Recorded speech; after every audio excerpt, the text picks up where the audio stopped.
ആമേൻ. എല്ലാവർക്കും ദൈവസന്നിധിയിൽ ഇരിക്കാം. വളരെ അനുഗ്രഹീതമായ നല്ല രാത്രി സമയം കർത്താവ് നമുക്ക് ദാനമായി നൽകി.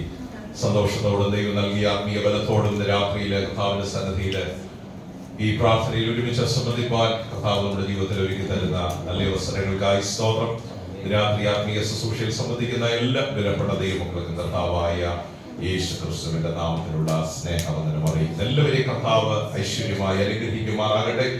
എസ്തേറിന്റെ പുസ്തകം 4-ാം അധ്യായം അതിന്റെ 14-ാം വാക്യമാണ് ഇന്നലെ രാത്രിയില് പ്രാർത്ഥനയോടെ ചിന്തിച്ച് ആരംഭിപ്പാൻ ദൈവം നമുക്ക് അവസരം നൽകുന്നത്. ബുക്ക് ഓഫ് എസ്തേർ ചാപ്റ്റർ 4:14, 4-ാം അധ്യായം അതിന്റെ 14-ാം വാക്യം ഒന്നുകൂടെ ഇന്ന് രാത്രി ശബ്ദമുയർത്തി വായിച്ച് സഹായിക്കുമല്ലോ. നീ ഈ സമയത്ത് മിണ്ടാതിരുന്നാൽ യഹൂദന്മാർക്ക് മറ്റൊരു സ്ഥലത്ത് നിന്നും രക്ഷയുമുണ്ടാകും. എന്നാൽ നീയും നിന്റെ പിതൃഭവനവും നശിച്ചു പോകും. ഇങ്ങനെയുള്ള ഒരു കാലത്തിനായിട്ടല്ലയോ നീ രാജസ്ഥാനത്ത് വന്നിരിക്കുന്നത്? ആർക്ക് അറിയാം? ആ വാക്യം ഒന്നും കൂടെ വായിപ്പിക്കുന്നു. 2 പദങ്ങൾ അതിനകത്തുനിന്ന് എടുക്കുന്നു. ഒന്ന് ശ്രദ്ധിക്കുക. നീ ഈ സമയത്ത് മിണ്ടാതിരുന്നാൽ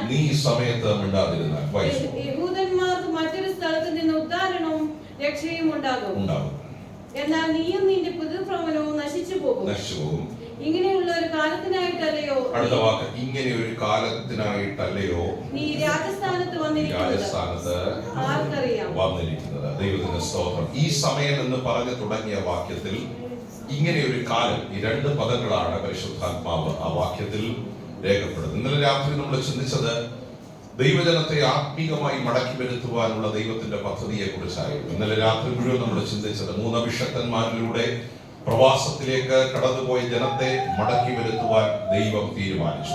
പ്രവാസത്തിന് അന്ത്യം കുറിച്ച ദാനിയേലിന്റെ നേതൃത്വത്തിലുള്ള ശക്തമായ പ്രാർത്ഥനകളെ കുറിച്ച് ഇന്നലെ രാത്രി ചിന്തിപ്പാൻ ദൈവത്തിന്റെ പരിശുദ്ധാത്മാവ് നമുക്ക് അവസരം നൽകി. പ്രാർത്ഥന എവിടെയൊക്കെ ഉയരുന്നോ അവിടെയെല്ലാം പ്രവാസങ്ങളെ ദൈവം മാറ്റിയിട്ടുണ്ട്. ദൈവം ആത്മീയമായി തന്റെ ജനത്തെ പണിതെടുത്തിട്ടുണ്ട്. ദൈവം തന്റെ ജനത്തെ മടക്കി വരുത്തിയിട്ടുണ്ട്. ദൈവത്തിന്റെ സ്തോത്രം. ആ കാലഘട്ടത്തോട് ബന്ധപ്പെട്ട് ശൂഷൻ എന്ന പേർഷ്യ എന്ന രാജ്യത്ത് ഉണ്ടായ ചില ചരിത്ര സംഭവങ്ങളെയാണ് ഈ പുസ്തകത്തിൽ വളരെ മനോഹരമായി ദൈവത്തിന്റെ പരിശുദ്ധാത്മാവ് രേഖപ്പെടുത്തിയിരിക്കുന്നത്. ഇന്ന് രാത്രി നമ്മൾ ചിന്തിക്കാൻ പോകുന്നത് ഈ സമയങ്ങളോട് നമ്മൾ എങ്ങനെ പ്രതികരിക്കണം. ഇന്ന് രാത്രി നമ്മൾ ചിന്തിക്കാൻ പോകുന്ന വിഷയം ഈ സമയങ്ങളോട് നമ്മൾ എങ്ങനെ പ്രതികരിക്കണം. ഒരു ദൈവപൈതലിന്റെ പ്രതികരണം എങ്ങനെയായിരിക്കണം എന്നുള്ളതാണ്. ദൈവത്തിന് സ്തോത്രം ചെയ്യുക. ഒരു ന്യൂനപക്ഷം, ഏകദേശം പ്രവാസത്തിൽ നിന്നൊരു വലിയ കൂട്ടം ജനം എസ്രയുടെ നേതൃത്വത്തിൽ, സെരുബാബേലിന്റെ നേതൃത്വത്തിൽ, നെഹമ്യാവിന്റെ നേതൃത്വത്തിൽ മടങ്ങിപ്പോയെങ്കിലും ഒരു 10% താഴെയുള്ള ഒരു ചെറിയ സമൂഹം ബാബിലോണിൽ തുടർന്നു എന്ന് ചരിത്ര പുസ്തകങ്ങൾ നമ്മൾ വായിക്കുകയാണ്. ഈ സമൂഹം ദൈവത്തിന്റെ സ്തോത്രം വ്യത്യസ്ത ആത്മീയ ചിന്താഗതികൾ ഉള്ളവരായിരുന്നു. അവർ ബാബിലോണിൽ പാർക്കുമ്പോഴും ദൈവത്തിന്റെ സ്തോത്രം അവരുടെ ശൈലികൾക്ക് വ്യത്യാസം വന്നില്ല. അവരുടെ ആത്മീയ കാഴ്ചപ്പാടുകൾക്ക് ഒത്തിരി മാറ്റം വന്നില്ല. ദൈവം നൽകിയ പ്രമാണങ്ങൾ മുറുകെ പിടിച്ചുകൊണ്ട് ജീവിച്ച ഒരു തലമുറയാണ് നമ്മൾ കാണുന്നത്. ഈ ചെറിയ സമൂഹത്തിനകത്തും ഭക്തരായ ഒരു ചെറിയ സമൂഹത്തെ നമുക്ക് കാണാൻ കഴിയും. അങ്ങനെയുള്ള ഒരു സമൂഹമാണ് മൊർദെഖായി എന്ന് പറയുന്നത്. ശ്രദ്ധിച്ച് കേൾക്കണമേ, ഭക്തരായ ഒരു സമൂഹം. ഇന്നും ഭക്തർ നമ്മുടെ സമൂഹത്തിലുണ്ട്. പക്ഷെ ഭക്തരെ മാത്രമല്ല ദൈവത്തിന് ആവശ്യം, പ്രതികരണ ശേഷിയുള്ള ഒരു തലമുറയെയും ദൈവത്തിന് ആവശ്യമുണ്ട്. അതാണ് ഇന്ന് രാത്രി നമ്മൾ ചിന്തിക്കാൻ പോകുന്നത്. ഒത്തിരി ഭക്തിയുള്ള ഒരു സമൂഹം. ദൈവത്തിന്റെ സ്തോത്രം. ഭക്തി എന്ന വാക്കിന്റെ അർത്ഥം എന്താണെന്ന് ചോദിച്ചാൽ വിശ്വസിക്കുന്ന വിശ്വാസത്തിന് വേണ്ടി നീതിയോടെ ജീവിക്കുന്നതിനെയാണ് ഭക്തി എന്ന് പറയുന്നത്.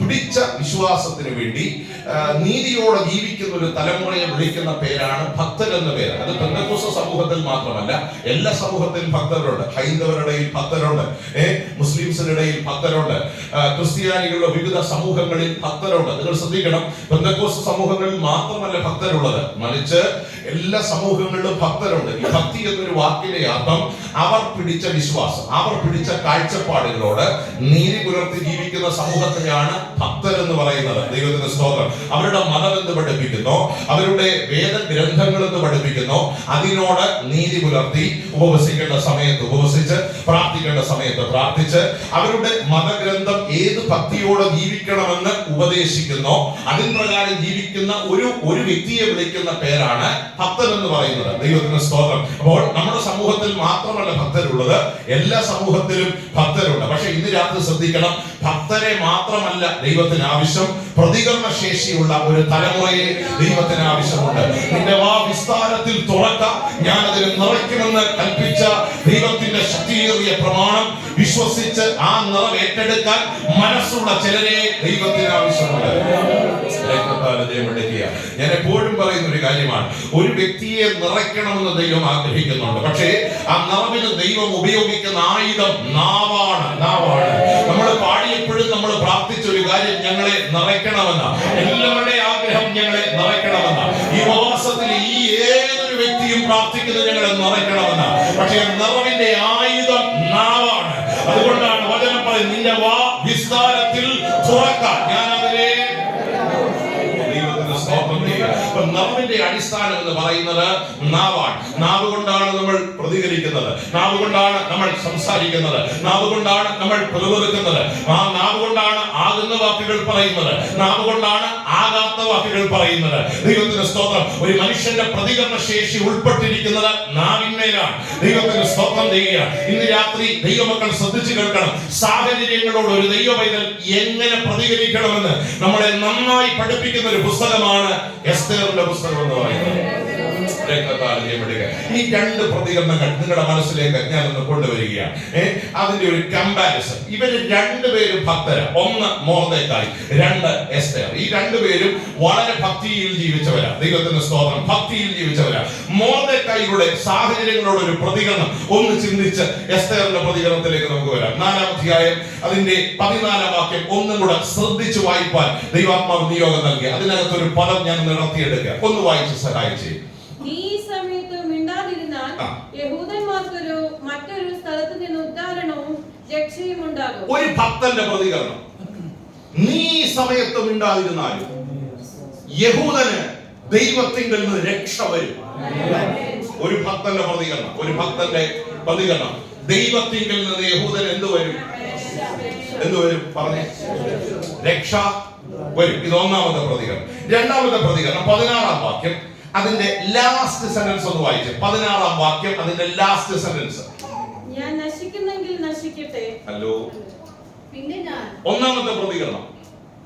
പിന്നെ ഞാൻ നിയമപ്രകാരം. ഒന്നാമത്തെ പ്രതികരണം. യഹൂദന് രക്ഷ വരും. രണ്ടാമത്തെ പ്രതികരണം. നശിക്കുന്നെങ്കിൽ. ഈ രണ്ട് പ്രതികരണവും ഭക്തരായ രണ്ടുപേർ പറഞ്ഞതാണ്. ഇതിലേതാ നമുക്ക് വേണ്ടത്? ഇവര് രണ്ടുപേരും ഭക്തരാ, പ്രാർത്ഥിക്കുന്നവരാ, ദൈവഭയത്തിൽ ജീവിക്കുന്നവരാ. പക്ഷെ അവരുടെ പ്രതികരണം, ഒരാളുടെ പ്രതികരണം, ഇതിനകത്തൊരു നാശമല്ല, ഇതിനകത്തൊരു രക്ഷയുണ്ട്. രണ്ടാമത്തെ പ്രതികരണം, നശിക്കുന്നെങ്കിൽ. ഈ രണ്ട് പ്രതികരണവും പ്രാർത്ഥിക്കുന്ന ഒരു ദൈവമേതന്റെ നാവിൽ നിന്ന് വന്നതാണ്. എന്നെ അത് വളരെ ചിന്തിപ്പിച്ചു. രണ്ട് തലത്തിൽ ഒരു ദൈവമേതന്റെ പ്രതികരിക്കാം. നടക്കുന്നെങ്കിൽ നടക്കട്ടെ, നശിക്കുന്നെങ്കിൽ വരുന്നിടത്ത് വെച്ച് മറ്റൊരു പ്രതികരണം, യഹൂദന് രക്ഷ ഉണ്ടാകും. ഭക്തരായതുകൊണ്ട് മാത്രം കാര്യമില്ല. നമ്മളെങ്ങനെ ഒരു സാഹചര്യത്തോട്, ഇവര് രണ്ടുപേരും അകപ്പെട്ട പ്രതിസന്ധി ഒന്നല്ലേ? എന്റെ കൂടെ നിങ്ങളോട് ഇവര് കടന്നുപോയ പ്രതിസന്ധിയുടെ പാത ഒന്നല്ലേ? രണ്ടല്ലല്ലോ. പക്ഷെ പ്രതികരണം രണ്ടായിരുന്നു. ഒരു ഭക്തൻ പറയുക, ഇത് നാശത്തിനല്ല.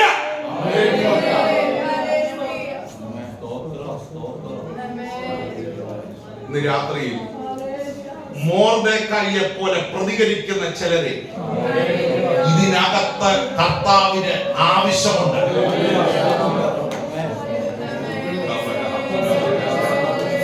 കുറച്ചുകൂടെ ക്ലിയർ ആയെന്ന് എനിക്ക് തോന്നുന്നു. ഭക്തിയോടെ അല്ലേ പാസ്റ്ററെ ഞാൻ ജീവിക്കുന്നത്? ഞാൻ ആകാത്ത ഒന്നും ചെയ്യുന്നില്ലല്ലോ, ഞാൻ ആകാത്ത വഴികളിൽ പോകുന്നില്ലല്ലോ. എന്റെ ഡ്യൂട്ടി കഴിഞ്ഞ് വളരെ തിരക്കേറിയ ജീവിത സാഹചര്യം ഒന്ന് കുളിക്കാൻ പോലും ചിലപ്പോൾ സമയം ഞാൻ ഹോളി വരുന്നില്ല. ഞാൻ പ്രാർത്ഥിക്കുന്ന ഒരാൾ സത്യമാ. പക്ഷെ നമ്മുടെ നാവിന്റെ പ്രതികരണവും, നിങ്ങൾ അനാവശ്യത്തിന് പോകാറില്ലല്ലോ? ഇല്ല. ആകാത്ത വഴികളിൽ ഇല്ല. ആവശ്യമില്ലാത്ത കാര്യങ്ങൾക്ക് പോകാൻ, എന്റെ കാര്യം നോക്കി ജോലി ചെയ്ത് ആത്മീയ കാര്യങ്ങൾക്ക് വില കൊടുത്ത് പോകുന്നവരല്ലേ ആണ് പക്ഷേ ഇന്ന് രാത്രി അതിനേക്കാൾ ഉപരി നല്ല കാര്യമാണ്. പക്ഷെ അതിനേക്കാൾ ഉപരി മൊർദെഖായിയെ പോലെ പ്രതികരിക്കുന്ന ഒരു തലമുറയെ അഭിഷേകമുള്ള ഒരു ഭാഗം. ഇത് നാശത്തിനല്ല, ഇത് നാശത്തിനല്ല, ഈ ലേഖനങ്ങളുടെ തകർച്ചയ്ക്കല്ല, ഈ വേദന ഞങ്ങളുടെ ഇല്ലായ്മയ്ക്കല്ല. യഹൂദന് രക്ഷ ദൈവത്തിങ്കിൽ നിന്ന് വരും. ആ വ്യക്തിക്ക് ഒരു കോൺഫിഡൻസ് ഉണ്ട്. ഞാൻ എന്റെ കണ്ണ് പർവ്വതങ്ങളിലേക്ക് ഉയർത്തും. എനിക്ക് സഹായം എവിടെ നിന്ന് വരും? എന്റെ സഹായം ആകാശത്തെയും അഭിഷേകമുള്ളവരെ വാക്യം ചേർന്ന് പറഞ്ഞ് ഭൂമിയെയും ഉണ്ടാക്കിയ യഹോവയിൽ നിന്ന്.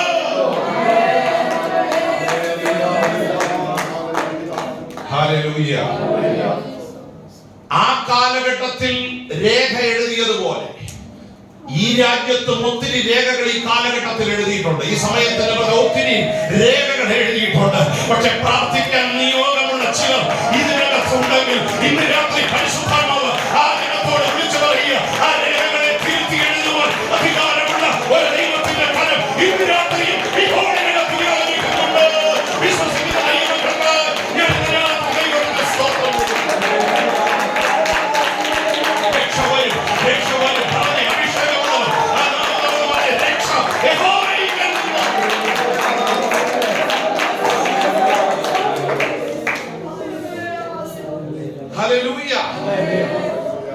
എന്ന് വെച്ച് എസ്തേർ എന്ന ഞാൻ ദൈവദാസി മോശക്കാരിയാണെന്നല്ല ഞാൻ പറഞ്ഞത്. അവർ ദൈവകൃപ വിട്ടുപോയ ഒരാളല്ല.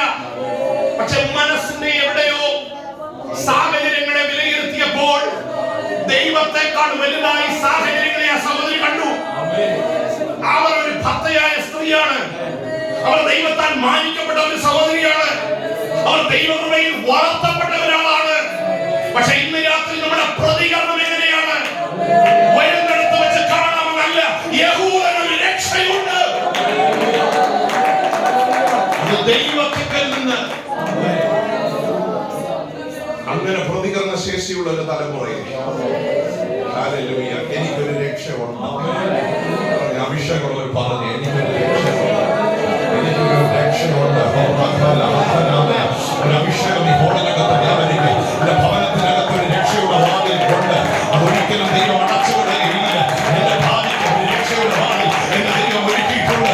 അതൊരിക്കലും നഷ്ടപ്പെട്ടു പോകുകയില്ല. രക്ഷ യഹോവയിൽ നിന്ന് വരുന്നു. രക്ഷ യഹോവയിൽ നിന്ന്. Hallelujah, hallelujah.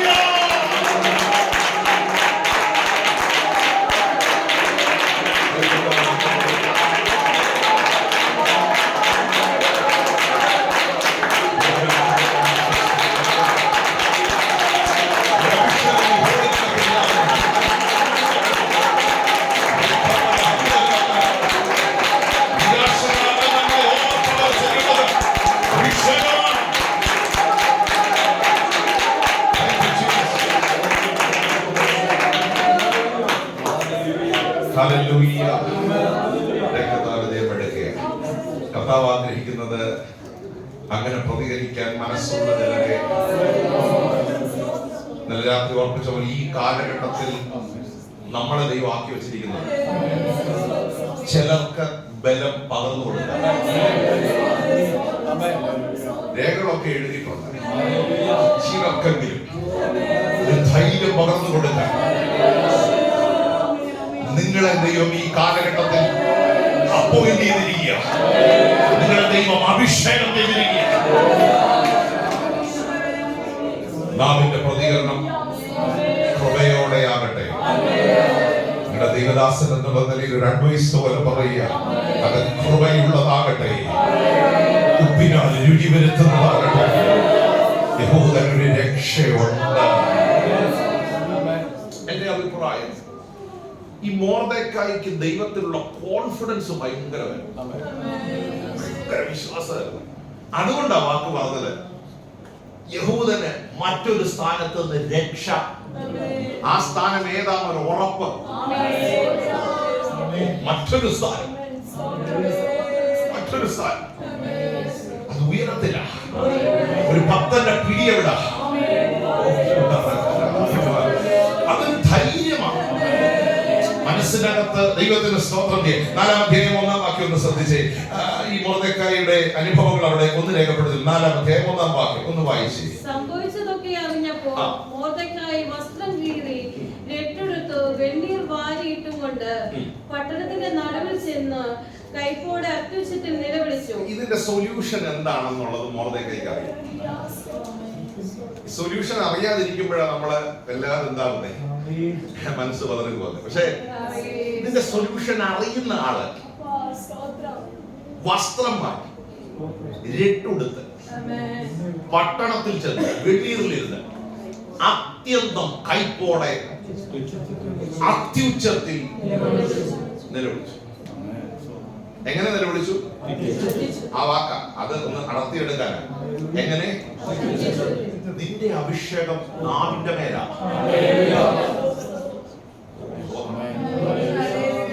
ഈ നാവിനെ പെറുപെറുപ്പിന് വിട്ടുകൊടുക്കരുത്.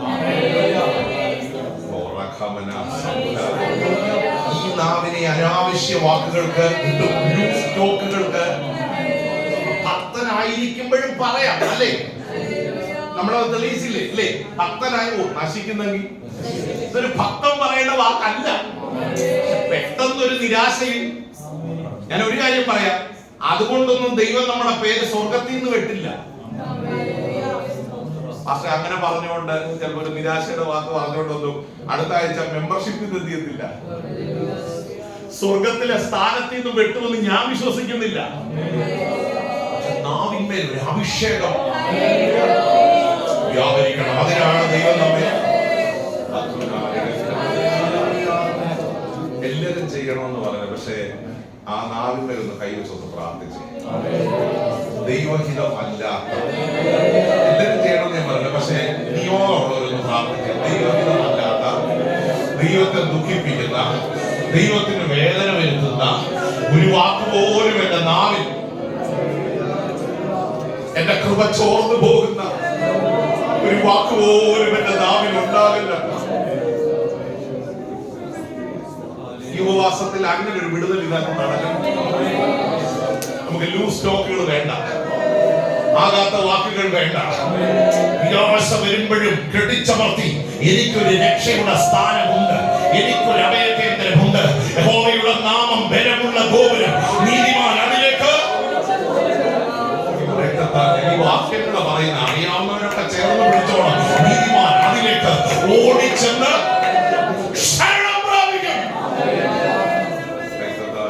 പെട്ടെന്ന് ദൈവസന്നിധിയിലേക്ക്. അപ്പം മൊർദെഖായിക്ക് അറിയാം, ഈ ഞാൻ എന്റെ ചിന്തക്കകത്ത് ഒതുങ്ങി നിന്ന് ആകാത്ത പറഞ്ഞു പോകും. പെട്ടെന്ന് മൊർദെഖായി ചെയ്തത് വസ്ത്രം മാറ്റി രട്ടുടുത്ത് വെണ്ണീറിലിരുന്ന് പട്ടണത്തിൽ ചെന്ന് അത്യന്ത കൈപ്പോടെ. അതുകൊണ്ട് എന്താ പറയാൻ വന്ന പലതും മാറി. ദൈവസന്നിധി വന്നപ്പോ വേർഡിങ്സ് മാറി, ശൈലി മാറി, കണ്ണുനീരായി, ഹൈപ്പായി, നിലവിളി ഉയർന്നു. പറയാൻ വന്നത് പലതും മാറി. നിരാശയിൽ പറയാൻ വന്ന പല വാക്കുകളും ഈ കണക്ഷൻ സ്ട്രോങ് ആക്കണം. ദൈവമായുള്ള കണക്ഷൻ സ്ട്രോങ് ആണെങ്കിൽ ഒരു കാര്യം അറിയാം, നിലവിളിക്ക് മുൻപിൽ പ്രവർത്തിക്കുന്ന ഒരു കരം ഉണ്ട്. ഈ കയ്പ് തിന്മയ്ക്കല്ല, ഈ കയ്പ് നന്മയ്ക്കാണ്. ഇസ്രായേൽ മക്കൾ കഴിച്ചു പോയൊരു സ്ഥലമാണ് മാറ എന്ന് പറയുന്നത്. നമ്മൾ പലപ്പോഴും പ്രസംഗിച്ച് പോയിട്ടുള്ള ഒരു വാക്കാണ്. സ്വതന്ത്രം ഏറ്റവും കൂടുതൽ പുറപുറത്തത് മാറ വെച്ച. കാരണം വെള്ളമുണ്ടായിരുന്നു, പക്ഷേ കുടിക്കാൻ പറ്റാത്ത അവസ്ഥ, കുടിക്കാൻ പറ്റാത്ത ഒരവസ്ഥ. അതൊരു വല്ലാത്തൊരവസ്ഥ. വെള്ളമുണ്ട്, പക്ഷേ കുടിക്കാൻ പറ്റത്തില്ല. അവിടെ വെച്ച് ഈ ജനം ദൈവത്തോട് ഒത്തിരി എന്ത് ചെയ്തു? അതുകൊണ്ട് മോശയ്ക്ക് വന്ന വേദനയായി. മോശയോട് ദൈവം പറഞ്ഞു, മോനെ ഈ കയ്പ് വരുമെന്ന് നിനക്കറിയില്ല, പക്ഷെ നിന്നെ വിളിച്ചറക്കുമ്പോൾ ആ കയ്പ് ഉണ്ടാകുമെന്ന് എനിക്കറിയാം. സ്തോത്രം. മാർച്ചിലെ കാര്യം, ഫെബ്രുവരിയിലെ കാര്യം നമ്മൾ ജനുവരിയിൽ അറിഞ്ഞില്ല, പക്ഷെ ദൈവം നമ്മെ വിളിച്ചറക്കുമ്പോഴേ ഈ കയ്പ് എന്ത് ചെയ്തു? അതിനെ മധുരമാക്കാൻ കഴിവുള്ള ഒരു ദൈവത്തിന്റെ കരം. എന്റെ ചിന്ത, ഈ മൊർദെഖായി സൺഡേ സ്കൂളിലൊക്കെ പഠിച്ചിട്ടുണ്ടെങ്കിൽ ടീച്ചർമാർ പഠിപ്പിച്ചു കൊടുത്തു ഞങ്ങളുടെ പിതാക്കന്മാരുടെ കയ്പിനെ മധുരമാക്കിയ ഒരു ദൈവം. മാറ എന്താണെന്ന് മൊർദെഖായി കണ്ടിട്ടില്ല, പക്ഷെ എന്റെ അഭിപ്രായത്തിൽ സൺഡേ സ്കൂളിൽ പഠിപ്പിച്ചു കൊടുത്തു. പിതാക്കന്മാർ യാത്ര ചെയ്ത മേഖലകളിൽ കയ്പ് വന്നു, പക്ഷെ ദൈവം ആ കയ്പിനെ, കയ്പോടെ നിലവിളിക്കാൻ കാര്യം, ആ നിലവിളിയാണ് നാളുകളിൽ എന്തായി മാറാൻ പോകുന്നത്.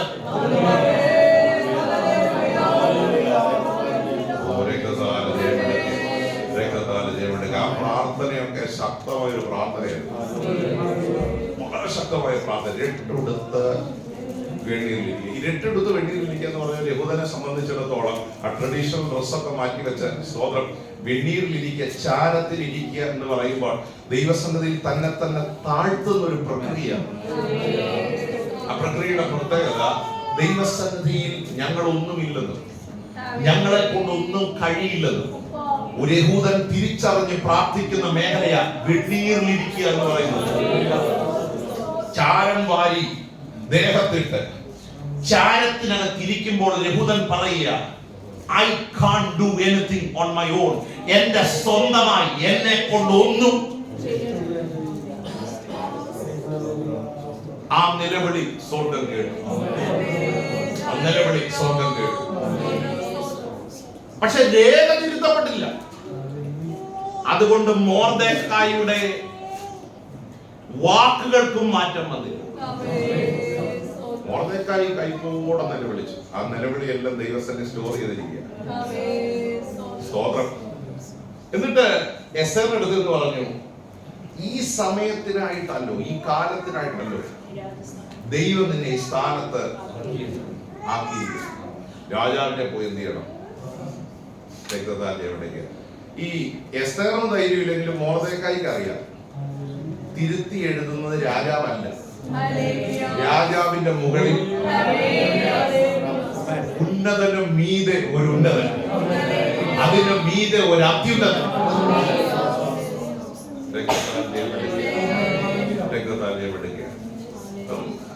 ഈ എസ്തേർ ഇങ്ങനെ പ്രതികരിക്കാൻ കാര്യം, സാഹചര്യം നെഗറ്റീവാണ്. കാരണം രാജാവിന്റെ അടുക്കൽ 30 ദിവസത്തേക്ക് പോകാൻ അനുവാദമില്ല.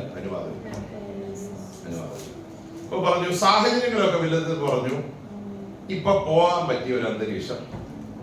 നിങ്ങൾ ശ്രദ്ധിച്ച്, 30 ദിവസം കാത്തിരുന്നാൽ ഉറപ്പാണ് ഈ ജാതിയെ മുഴുവൻ എന്ത് ചെയ്യും? വെയിറ്റ് ചെയ്താൽ ഈ ജാതിയെ മുഴുവൻ നശിപ്പിച്ചു. ദൈവത്തിന് സ്തോത്രം ചെയ്യും. ഈ പ്രാർത്ഥനയും ഉപവാസവും ഒക്കെ കൊച്ചു പ്രായം മുതലേ പഠിപ്പിച്ചിട്ടുണ്ടെങ്കിലും എസ്തേർ വിലയിരുത്തിയത് ദൈവത്തെ അല്ല, സാഹചര്യങ്ങളെ. സാഹചര്യങ്ങളെ വിലയിരുത്തുമ്പോൾ പറ്റുന്ന പ്രശ്നമാണ്, നമ്മുടെ ബുദ്ധിയെ കൺട്രോൾ ചെയ്യുന്നത് നമ്മുടെ സാഹചര്യങ്ങളായിരിക്കും. നമ്മുടെ പ്രാർത്ഥനയെ പോലും സ്തോത്രം ഒന്ന് ശക്തമായി പ്രാർത്ഥിക്കാൻ പറയുമോ, അത്ര ശക്തി ഒന്നും കൊടുക്കണ്ട, സാഹചര്യം ഇങ്ങനെയൊക്കെ ആണെന്ന് നീ എന്ത് ചെയ്യണം. അപ്പം നമ്മുടെ പ്രാർത്ഥന റൂട്ട് തന്നെ മാറും. കാരണം കൺട്രോൾ ചെയ്യുന്നത് ബുദ്ധിയാണ്. അതുകൊണ്ടാണ് പൗലോസ് പറഞ്ഞത്, ഞാൻ ബുദ്ധി കൊണ്ടും പ്രാർത്ഥിക്കും, ആത്മാവ് കൊണ്ടും, ഞാൻ ബുദ്ധി കൊണ്ടും പാടും. ബുദ്ധി കൊണ്ട് പ്രാർത്ഥിച്ചാൽ ബുദ്ധി എങ്ങനെ നമ്മളെ ഡയറക്റ്റ് ചെയ്യുന്നോ ആ നിലയിൽ നമ്മുടെ പ്രാർത്ഥന പോകും. പക്ഷെ ആത്മാവ് നമ്മെ നിയന്ത്രിക്കാൻ തുടങ്ങിയാൽ ചിലപ്പോൾ അത് കണ്ണുനീരാകും, ചിലപ്പോൾ അത് നിലവിളിയാകും. കുഞ്ഞിനെ കളിച്ചോണ്ടിരിക്കരുത്, അല്ലെങ്കിൽ എന്റെ കൂടെ കളിച്ചോട്ടെ, അതിന് പ്രശ്നമൊന്നുമില്ല. പക്ഷെ നിങ്ങൾ ഈ വചനമൊക്കെ ശ്രദ്ധിച്ച് എന്ത് ചെയ്യണം? എല്ലാവരുടെയും കണ്ണ് അവങ്കലായി എന്ന് പറയുന്ന എല്ലാ കണ്ണും അങ്ങോട്ടും ഇങ്ങോട്ടും ഒക്കെ പോകുന്നുണ്ട്. സോദരൻ, ഈ നമ്മള് കരഞ്ഞു പ്രാർത്ഥിച്ചു കൊണ്ടിരുന്ന മെസ്സേജ് അകത്ത് കയറിയില്ലെങ്കിൽ നാളെ രാവിലെ വന്ന് ബുദ്ധിയിൽ എന്ത് ചെയ്യും? ഭാഷക്ക് അങ്ങനെയൊക്കെ പറയാം.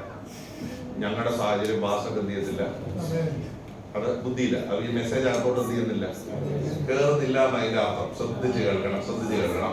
അപ്പം ഇതകത്ത് കയറിയില്ലെങ്കിൽ ബുദ്ധിയായിരിക്കും, സാഹചര്യങ്ങളായിരിക്കും നമ്മളെ നിയന്ത്രിക്കും. ഈ സാഹചര്യങ്ങൾ നിയന്ത്രിച്ചാൽ സാഹചര്യങ്ങളെ വിലയിരുത്തിയേ നമ്മള് നമ്മുടെ ചിന്താഗതികളെ എന്ത് ചെയ്തു. രക്തത്താൽ ജയപ്പെടുകയില്ല. നമ്മുടെ ബുദ്ധിക്ക് അനുസരിച്ചായിരിക്കും. ഹല്ലേലൂയ. ബുദ്ധിയാണ് കൺട്രോൾ ചെയ്യുന്നതെങ്കിൽ നമുക്കറിയാം. 6:30 ഇവിടെ വരുമ്പോൾ ഭാഷ പ്രാർത്ഥിച്ച് തുടങ്ങും. അത് കഴിയുമ്പോൾ ജെറിനും ലിജോയും മുന്നിൽ, പിന്നെ ഒരു 25-30 മിനിറ്റ് എന്തായിരിക്കും പാട്ടായിരിക്കും. പിന്നെ കൃപയാൽ ഇരിക്കാൻ അവസരം കിട്ടും. പിന്നെ ഇടയ്ക്ക് ഒരു സങ്കീർത്തനം ഉപദേശിച്ച് ചിലപ്പോൾ എന്ത് ചെയ്യും, ബുദ്ധിയില്ല, സ്തോത്രം. അപ്പൊ അത് കഴിയുമ്പോൾ പിന്നെ 1 മണിക്കൂർ എങ്ങനായാലും ഒരു വിട്ടുവീഴ്ചയില്ല, ആളൊക്കെ പോകും. 1 മണിക്കൂർ കഴിയുമ്പോൾ ഏതായാലും ഇരിക്കും. കൃപയാൽ ഏതായാലും 8:45 ആശീർവാദം. ഇതാണ് ബുദ്ധിയിലുള്ള.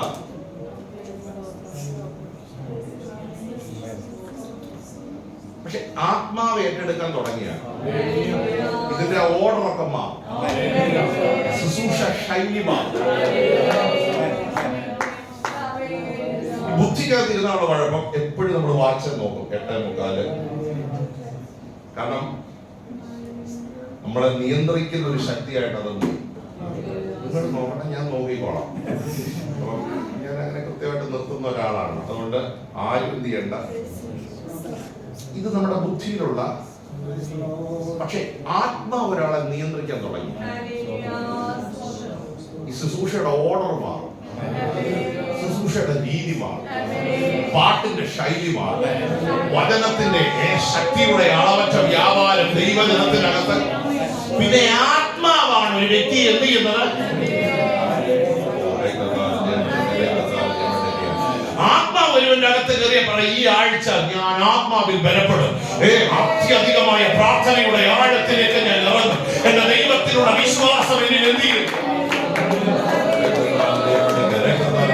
അസാധാരണമായ ഒരു കോൺഫിഡൻസ്. കാരണം ദൈവമായുള്ള ബന്ധത്തിനകത്ത് ഒരാൾ ശക്തിയോടെ ബ്ലെൻഡ് ആയാൽ അതിനകത്തെ അർത്ഥം ആരെയാണോ നീ വിശ്വസിക്കുന്നത് ആ വ്യക്തിയിലുള്ള ഒരു അടിയുറച്ച വിശ്വാസം.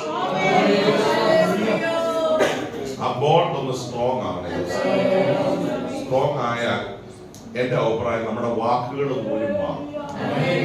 ദൈവത്തിലുള്ള വിശ്വാസം, ദൈവത്തിലുള്ള വിശ്വാസം അഗാധമായി അകത്ത് കയറിയ നമ്മുടെ ഭാഷ തന്നെ മാറുന്നേ, നമ്മുടെ ചിന്താഗതികൾ തന്നെ മാറുന്നേ.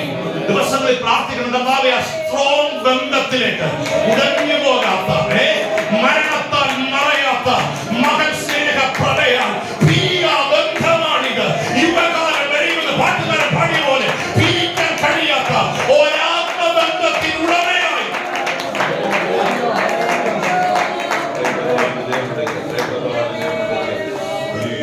ദൈവത്തിന് സ്തോത്രം ചെയ്യുക. ഞാൻ ഈ ദിവസങ്ങളിൽ ആഗ്രഹിക്കുന്ന ഒരു കാര്യം, നമ്മളെല്ലാവരും, ഞാൻ ഉൾപ്പെടെ, നമ്മുടെ നാവുകൾ ആകാത്ത ഒരു വാക്ക് പോലും പറയാത്ത നാവുകളാണ്. എത്ര പ്രശ്നം വന്നാലും സാരമില്ല, രക്ഷ യഹോവയിൽ പറയാൻ അഭിഷേകമുള്ള ചില നാവുകളെ സാരമില്ല. എന്റെ ഈ വേദന സാരമില്ല, എന്റെ ഈ കയ്പ് സാരമില്ല, എന്റെ ഈ ശൂന്യത സാരമില്ല, എന്റെ ഈ തകർച്ച സാരമില്ല. രക്ഷ യഹോവയിൽ നിന്ന് അഭിഷേകമുള്ളവർ ഇന്ന് രാത്രി ഒന്ന് പറഞ്ഞു, അഭിഷേകത്തോടെ പറഞ്ഞു, സ്വർഗ്ഗം അത് കേൾക്കട്ടെ, സ്വർഗ്ഗം അത് കേൾക്കട്ടെ. രക്ഷ യഹോവയിൽ നിന്ന് വരുന്നു, രക്ഷ യഹോവയിൽ നിന്ന് വരുന്നു, രക്ഷ യഹോവയിൽ നിന്ന്. ഈ ദൈവത്തിലുള്ള ബന്ധം സ്ട്രോങ് ആയാൽ എന്റെ അഭിപ്രായം നമ്മൾ ചുമ്മാ നിന്ന് കൊടുത്താൽ അതുകൂടെ അങ്ങ് ബാക്കി ആര് ചെയ്തോളൂ. നിന്റെ വഴി ഇതൊക്കെ വാക്യങ്ങളാ പറഞ്ഞവൻ അനുഗ്രഹമാണ്. വായിക്കുന്നവരും വായിച്ച് കേൾപ്പിക്കുന്നവരും. എനിക്ക് മനസ്സിലായി, വാക്യങ്ങളൊന്നും വലിയ പിടുത്തമില്ല. നമ്മൾ ഈ പിള്ളേരെ പഠിപ്പിക്കുന്നല്ലാതെ പ്രത്യേകിച്ച് അതുമായിട്ട് വലിയ. വായിക്കുന്നവരും വായിച്ച കേൾപ്പിക്കുന്നവരും ഭാഗ്യവാൻ. വെളിപ്പാട് പുസ്തകത്തിന്റെ അനുഗ്രഹിക്കപ്പെട്ട 1-ാമത്തെ വാക്യമാണ് ഇത്. വായിക്കുന്നവനും കേൾക്കുന്നവനും വായിപ്പിക്കുന്നവനും ഇതെല്ലാം ഭാഗ്യവാനാണ്. ദൈവത്തിന് സ്തോത്രം ചെയ്യുക. ഈ വചനം പറയുന്നത് തന്നെ നമുക്കൊരു ബലമാണ്. ദൈവത്തിന് നിന്റെ വഴി യഹോവയെ പരമേൽപ്പിക്കുക, അവനിൽ തന്നെ ആശ്രയിക്കുക. അവനത് നമ്മുടെ പറഞ്ഞു, നിന്റെ വഴി യഹോവയെ അവനിൽ തന്നെ, അവനത് രക്ഷ യഹോവയിൽ നിന്നാണ്. ധൈര്യമാണ്. ദൈവത്തിന്റെ സ്തോത്രം ചെയ്യുക. സാഹചര്യങ്ങളെ വിലയിരുത്തിയപ്പോൾ എസ്തേറിന് മനസ്സിലായി, ഇപ്പോൾ രാജസന്നിധിയിൽ പോയാൽ ഞാനും എന്റെ കുടുംബവും നശിച്ചു. കാരണം അവിടെ ചെല്ലുവാനുള്ള അനുവാദം എനിക്കില്ല. പക്ഷേ ആത്മീയ കാഴ്ചപ്പാടി വളർന്നുകൊണ്ടായിരിക്കണം മോർദെഖായി പറഞ്ഞു, ഈ സ്ഥാനത്ത് നീ വന്നത് വെറുതെ അല്ല, ദൈവം നിന്നെ. ഇത് കേട്ടപ്പോ ഒന്ന് ബലപ്പെട്ടു. ഇതാണ് ഈ അഭിഷേകമുള്ളവരുടെ നാവിന്റെ പ്രത്യേകത. മറ്റുള്ളവരെ എന്ത് ചെയ്യും? അവര് ബലപ്പെടുവല്ല. ഇന്നലെ രാത്രി ഞാൻ പറഞ്ഞേ, ചിലരെയെങ്കിലും ബലപ്പെടുത്താൻ. മോർദെഖായി പറയുന്ന അന്നാ പിന്നെ നിന്റെ തീരുമാനം പോലെ ആട്ടെ, എന്താന്ന് വെച്ചാൽ എന്ന് പറഞ്ഞിരുന്നെങ്കിൽ ഈ ചരിത്ര സംഭവം ഈ പുസ്തകത്തിനകത്ത് ബലപ്പെടുത്താൻ ചിലര് വേണം. അത് ഞാനാകട്ടെ എന്ന് ആഗ്രഹിക്കുന്ന എത്ര പേരുണ്ട്? ഒത്തിരി പേര് മനസ്സ് തകർന്നിരിക്കുന്ന ഒരു കാലഘട്ടം. നിങ്ങൾക്കൊരു വലിയ ദൗത്യം. ഞാൻ ഈ മെസ്സേജ് വെറുതെ പറയല്ല, ഹൃദയം തുറന്ന് പറയുക. ഒത്തിരി കുടുംബങ്ങൾ തകർന്നിരിക്കുന്ന ഒരു കാലത്താണ് സമയത്തിന്റെ പ്രത്യേകത. പക്ഷേ മാറാനാഥ സഭയ്ക്കകത്ത് ചിലരെ അല്ല, മുഴുവൻ പേരെയും ദൈവത്തിന് ആവശ്യമുണ്ട്. കുറച്ചു പേരെയെങ്കിലും ആത്മാവിൽ ബലപ്പെടുത്താൻ. കർത്താവിന്റെ വരവ് താമസിച്ചാൽ ഈ ഒരു വർഷം തീരാനുള്ള സമയം ദൈവം തന്ന ഡിസംബർ 31 സാക്ഷ്യം പറഞ്ഞേ, എന്നെ കൊണ്ട് ഒരു 10 പേരെയെങ്കിലും ബലപ്പെടുത്താൻ കേൾക്കണം. കൂടുതലൊന്നും ചെയ്തില്ലേലും ഈ സമയത്ത് ഒരു 10 പേരെങ്കിലും ആത്മാവിൽ ബലപ്പെടുത്താൻ കഴിഞ്ഞാൽ ജീവിതത്തിലെ ഏറ്റവും വലിയ നിങ്ങളുടെ നാവുകളെ ദൈവം അതിനായി ഉപയോഗിക്കും.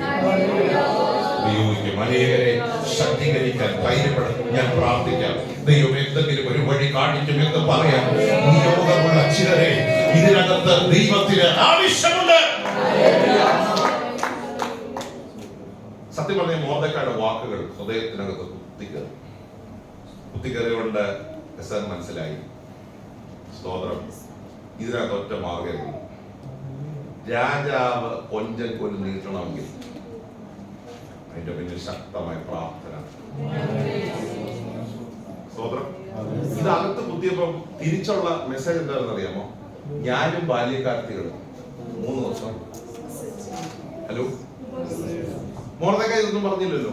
പക്ഷെ ആത്മമനുഷ്യൻ ശക്തിപ്പെട്ടപ്പോ തന്നെ തീരുമാനം എടുത്തു, ഞാനും ബാല്യക്കാർത്തികളും 3 ദിവസം എന്ത് ചെയ്യാം. അത് വായിച്ചേ, 16-ാം വാക്യം ഒന്ന് വായിച്ചേ. 16-ാം വാക്യം. 15 മുതൽ വായിച്ചു. അതിന് മൊർദെഖായിയോട് മറുപടി പറയുവാൻ കൽപ്പിച്ചത്, നീ ചെന്ന് ശൂശനിലുള്ള എല്ലാ യഹൂദന്മാരെയും ഒന്നിച്ചു കൂട്ടി, നിങ്ങൾ 3 ദിവസം രാവും പകലും തിന്നുകയോ കുടിക്കുകയോ ചെയ്യാതെ എനിക്ക് വേണ്ടി ഉപവസിക്കും. ഞാനും എന്റെ ബാല്യക്കാരത്തികളും അങ്ങനെ തന്നെ ഉപവസിക്കും. ശ്രദ്ധിക്കണം, പോകാമെന്ന് തീരുമാനിക്കാൻ കാര്യം, അല്ലെങ്കിൽ ഒരു ബലം കിട്ടാൻ കാര്യം, പ്രാർത്ഥിക്കാനുള്ള ഒരു മനസ്സുമാണ്. നിങ്ങൾ ഉപവസിച്ചോ, ഞാനും എന്ത് ചെയ്യാം? രാജാവിനെ കാണാൻ പോകണമെങ്കിൽ അതിന്റെ പിന്നിൽ ഒരു ദൈവപ്രവൃത്തി വെളിപ്പെടണമെങ്കിൽ ഒറ്റ മാർഗം. ഉപവാസത്തിന് ശക്തിയുണ്ടോ? ഈ അവസ്ഥയിലേക്ക് ഈ ജനത്തെ മടക്കി വരുത്താനുള്ള ദൈവത്തിന്റെ പദ്ധതിയായിരുന്നു ഈ പുസ്തകം. അതിന് ദൈവം ഒരുക്കിയ ഒരു വ്യക്തിയാണ് ഹാമാൻ. അപ്പൊ അങ്ങനെയാണെങ്കിൽ ആ വ്യക്തി ഓർത്തൊരു സ്തോത്രം ചെയ്തത്. എനിക്കൊന്നും അങ്ങനെ പാസ്റ്റർമാരും പറയിപ്പിക്കത്തില്ല. പക്ഷെ ഹാമാനെ ഓർത്തു ഇടയ്ക്കൊരു, നിങ്ങൾ ആദ്യമായിട്ടല്ലേ പറയുന്നത്? ആദ്യം സത്യം വിശ്വാസ ജീവിതത്തിൽ ഇറങ്ങിയിട്ട് ഹാമാനെ ഓർത്ത് സ്തോത്രം പറയുന്ന സത്യമല്ലേ? കാരണം ആ വ്യക്തിയായിരുന്നു ദൈവപ്രവർത്തിയുടെ പിന്നിൽ ദൈവം ഉപയോഗിച്ചത്. ഇത്ര ശക്തമായ ഫാസ്റ്റിങ്ങും നിലവിളിയും കയ്പും വെളിപ്പെടണമെങ്കിൽ അത് ദൈവത്തിന്റെ പദ്ധതിയായിരുന്നു. ഓർത്തോണം, ദൈവം അറിയാതല്ല ഇതൊന്നും. ഇത് കുറെ മനുഷ്യരോ അമേരിക്കയിൽ നിന്ന് വന്ന ചില ഉദ്യോഗസ്ഥരോ കൽപ്പിച്ചതല്ല. ഇത് ഇതിന്റെ പിന്നിൽ ദൈവത്തിന്റെ കരമാണ്. പക്ഷെ ഞാൻ ഉറച്ചു വിശ്വസിക്കുന്നു, ഇതിനകത്തും തന്റെ ജനത്തെ ദൈവം നിലനിർത്തും, ദൈവം പരിപാലിക്കും. പ്രാർത്ഥനയ്ക്ക് പിന്നിൽ വെളിപ്പെടുന്ന ഒരു ദൈവത്തിന്റെ ശക്തമേറിയ കരം ഇന്ന് രാത്രി ഈ ഹോളിനകത്ത് വ്യാപരിക്കുമെന്ന് വിശ്വസിക്കുന്ന എത്ര ദൈവമക്കളുണ്ട്. ഓ, നീതിമാൻ തകർന്നു പോകാൻ അനുവദിക്കാത്ത ഒരു ദൈവത്തിന്റെ അത്ഭുതമേറിയ കരം ഇന്ന് രാത്രി തന്റെ ജനത്തെ പരിപാലിക്കാൻ വിശ്വസ്തമായ കരമാണെന്ന് വിശ്വസിക്കുന്ന എത്ര ദൈവമക്കളുണ്ട്. Hallelujah, hallelujah. ദൈവത്തിന്റെ ദയയുടെ വെളിപ്പെടട്ടെ, ദൈവത്തിന്റെ നീതിയുടെ വെളിപ്പെടട്ടെ, ദൈവത്തിന്റെ കരുണയുടെ വെളിപ്പെടട്ടെ. ഓ, ദൈവത്തിന്റെ ശക്തമേറിയ അത്ഭുതത്തിന്റെ കരം. എന്റെ ചിന്തയാ പറയും, ഇവരിതുവരെ ജീവിതത്തിൽ ഉപവസിച്ചിട്ടില്ലാത്തതുപോലെ, ഇവരിതുവരെ കരഞ്ഞിട്ടില്ലാത്തതുപോലെ, ഇവരിതുവരെ വേദനയോടെ നിലവിളിച്ചിട്ടില്ലാത്ത തരത്തിൽ ശക്തമായ ഒരു പ്രാർത്ഥന ശൂഷൻ പട്ടണത്തിൽ ശ്രദ്ധിക്കണം. ഏത് കലങ്ങിപ്പോയ പട്ടണത്തെയും പ്രാർത്ഥന കൊണ്ട് തിരിച്ചു പിടിക്കാൻ പറ്റും. 3-ാം അധ്യായം 15-ാം വാക്യത്തിന്റെ ലാസ്റ്റ് സെന്റൻസ് ഒന്ന് വായിച്ചേ. ആ വാക്ക് ഒന്ന് അണ്ടർലൈൻ ചെയ്യണം. 3-ാം അധ്യായം 15-ാം വാക്യത്തിന്റെ ലാസ്റ്റ് സെന്റൻസ്. രാജാവും ഹാമാനും കുടിപ്പാനിരുന്നു, ശൂശൻ പട്ടണമോ കലങ്ങിപ്പോയി. എങ്ങനെ കലങ്ങിപ്പോയി? ഡിസോർഡർ ആയെന്ന. ആ ഡിസോർഡർ എന്ന വാക്ക് ഞാൻ മൂലഭാഷയിൽ പഠിച്ചപ്പോൾ അതിന്റെ ഒരർത്ഥം ഇങ്ങനെ കൊടുത്തിരിക്കുന്നത്, എന്ത് ചെയ്യണമെന്നറിയാതെ ജനം തകർന്നുപോയി. എന്ത് ചെയ്യണമെന്നറിയില്ല, നിസ്സഹായ അവസ്ഥയിൽ. പക്ഷെ ഏത് കലങ്ങിപ്പോയ മേഖലയും തിരിച്ചു പിടിക്കാൻ പ്രാർത്ഥനയ്ക്ക് കഴിയും. പറഞ്ഞു, ഏത് കലങ്ങിയതിനെയും, ഏത് ഡിസോർഡർ ആയി പോയതിനെയും, ഏത് നിസ്സഹായ അവസ്ഥയിലേക്ക് പിശാച് തള്ളിവിട്ടതിനെയും തിരിച്ചു പിടിക്കുന്ന ഒരു ദൈവത്തിന്റെ കരമുണ്ട് എന്ന് വിശ്വസിക്കുന്ന ദൈവമക്കൾ ആ കരങ്ങൾ അടിച്ച് ആത്മാവിനോട് പ്രതികരിച്ച് അല്പനിമിഷങ്ങൾ ദൈവത്തോട് പ്രാർത്ഥിക്കട്ടെ. അങ്ങനെ ശക്തമായ ചില പ്രാർത്ഥനകൾ ഈ ഹോളിനകത്ത്, ഭവനങ്ങൾക്കകത്ത്, പ്രാർത്ഥന മേഖലകൾക്കകത്ത് ഈ ദിവസങ്ങൾ ദൈവത്തിന്റെ ആത്മാവിനാൽ ഒരഭിഷേകം ഈ ഹോളിനകത്ത് ഇന്ന് രാത്രി വ്യാപരിക്കുക. ഏത് കലങ്ങിപ്പോയ മേഖലകളെയും, ഏത് നിസ്സോളമായ മേഖലകളെയും തിരിച്ചു വിടുക.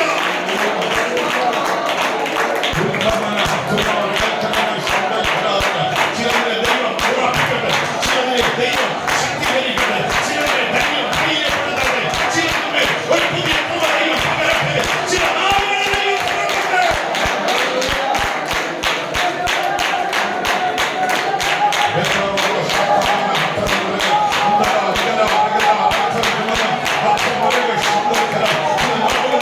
അസാധാരണമായി ഒരു ദൈവശക്തിയുടെ ഇന്ന് രാത്രി ഹോളിനകത്ത് വ്യാപരിക്കട്ടെ. ഏത്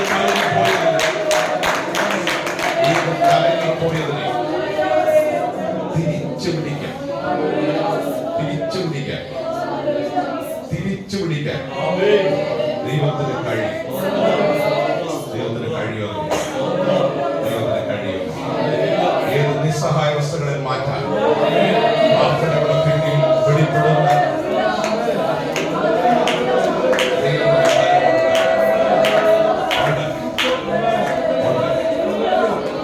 നിങ്ങളുടെ നാവിലാണ് ആ ഒരു അഭിഷേകം വ്യാപരിക്കുന്നത്. നിങ്ങളുടെ ഭവനങ്ങൾക്കകത്ത് ഒരു അധികാരമായി മാറട്ടെ. ചില പ്രാർത്ഥനകൾ ഒരു അധികാരമായി മാറട്ടെ. ചില കണ്ണുനീരുകൾ ഭവനങ്ങൾക്കകത്ത് വെളിപ്പെടട്ടെ. ശക്തിയുടെ പ്രാർത്ഥനകൾ ഭവനങ്ങൾക്കകത്ത് ഉയരട്ടെ.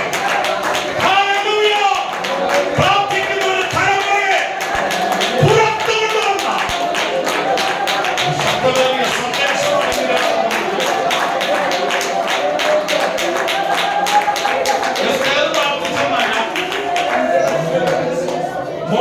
മാത്രം പ്രാർത്ഥിച്ചെന്നല്ല, ആ ജനം മുഴുവൻ കൈപ്പോ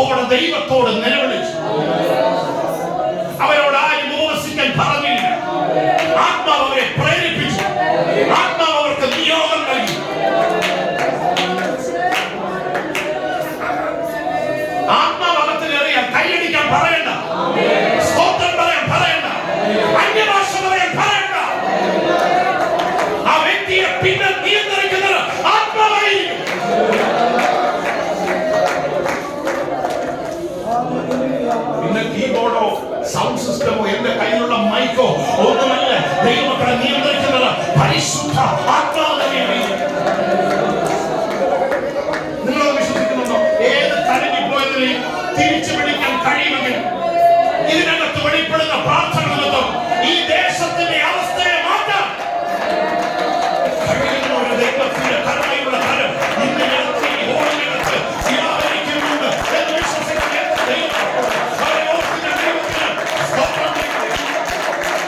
ജനത്തെ ആത്മീയമായി മടക്കി നിർത്തി പ്രാർത്ഥനകളിലേക്ക് ഉപവാസങ്ങളിലേക്ക്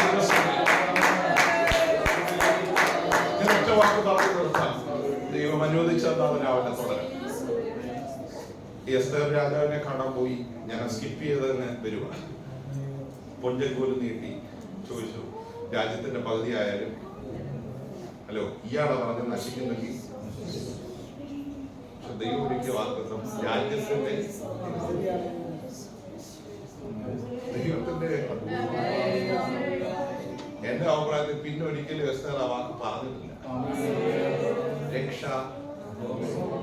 യഹോവയിൽ നിന്ന് ഉന്നതൻ നമുക്ക് വേണ്ടി എത്തിക്കൊണ്ടിരിക്കുകയാണ്. നമ്മുടെ നാവുകൾ അഭിഷേകമുള്ളതായ ഒരു കാര്യം പറയാം, നമ്മുടെ പ്രാർത്ഥന മാറും, ആരാധന തലം മാറും, സഭയ്ക്കകത്ത് വലിയ മാറ്റമാണ്. അത് നിങ്ങളുടെ ഓഫീസിനകത്ത് നിങ്ങൾ ജോലി ചെയ്യുന്ന സ്ഥാപനത്തിനകത്ത് അഭിഷേകം